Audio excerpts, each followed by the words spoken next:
আসসালামু আলাইকুম। আয়শা ব্লগে সবাইকে স্বাগতম। সবাই কেমন আছেন? আমি আজকে লাড্ডু বানিয়েছি। কেমন হয়েছে সবাই কমেন্ট করে জানাবেন। ভালো লাগলে আমার চ্যানেলটা সাবস্ক্রাইব করবেন। লাড্ডুগুলো অনেক দেখতেও যেমন ভালো হয়েছে, খেতেও ভালো হয়েছে। দোকানে কিনতে গেলে অনেক টাকা পড়বে, তো আমার অল্প খরচে প্রায় 2 কেজির মতো হয়েছে এখানে লাড্ডু। তো মূল রেসিপিতে চলে যাচ্ছে কিভাবে বানিয়েছি। আমি এখানে 3 কাপ বেসন নিয়েছি, স্বাদ মতো লবণ দিয়েছি, সবগুলা একটু মিক্সড করে নিচ্ছি লবণটা দিয়ে। অল্প অল্প পানি দিয়ে ব্যাটারটা তৈরি করে নিচ্ছি। অল্প অল্প পানি ঢেলে আমি ব্যাটারটা তৈরি করে নিচ্ছি। রেডি হয়ে গেছে। এখানে প্রায় ঘনত্বটা আপনাদেরকে দেখাচ্ছি কীরকম হয়েছে। প্রায় আমার 2 কাপের আড়াই কাপের পানি লেগেছে। এখন আমি এটা ভাজতে যাব। চুলায় একটা প্যান বসিয়েছি, ভেজে নিচ্ছি। যেরকম শেপই দিতে পারেন, কোনো সমস্যা নেই, কারণ এটা পরবর্তীতে এটা ব্লেন্ডই করব।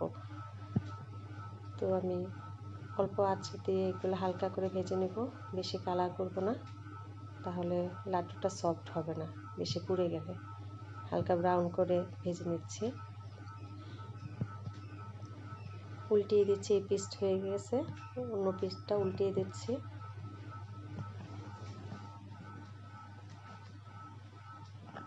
হালকা করে ভেজে নেবেন।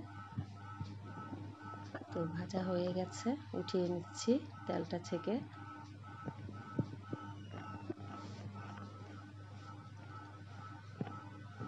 সবগুলো আমার এভাবে ভাজা শেষ, ভেজে নিলাম।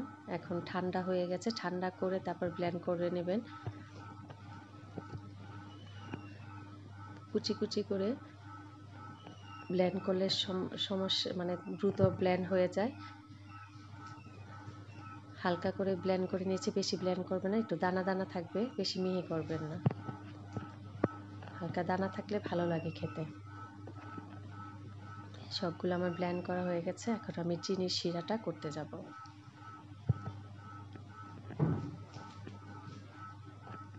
আমি 2 কাপ চিনি দিয়েছি, আর এখানে 2 কাপ পানি দেব। 2 কাপ চিনি 2 কাপ পানি মেপে দিলাম। চিনিটা যখন হালকা বলক আসবে, এখানে আমি একবারে লেবুর রস দিয়ে দিব, যেন শিরাটা জমে না যায়। এখানে ফুড কালার দিলাম 1 চামচ, অপশনাল, এটা সাদাও কেউ খেতে পারবেন, যার যে ভালো লাগে। আমি একটু কালার দিলাম। এখন আমি বেসনটা দিয়ে এখানে বাদাম কুচি করে রেখেছি, বাদাম কুচি দিচ্ছি। কাজু বাদাম, পেস্তা বাদাম, বাদামটা দিলে ভালো লাগে, না থাকলে নাই দিলেন, খেতে ভালো লাগে বাদামটা দিলে। সবগুলো মিক্স করে নিলাম। এখানে আমি একটু এলাচি ফাঁকি করে রেখেছিলাম, খুবই ফ্লেভারটা ভালো লাগে, এলাচি ফাঁকিটা দিলাম। এখন আমি 1 চামচ ঘি দিলাম। ঘিটা অবশ্যই দিবেন, ভালো লাগে ফ্লেভারটা। হাতে একটু ঘি মেখে তারপর আমি এগুলো রাউন্ড শেপ করে নেব। তো এইভাবে আমি সবগুলো বানিয়ে নেব। কেমন হয়েছে আল্লাহ হাফেজ, সবাই জানাবেন। আল্লাহ হাফেজ, বাই।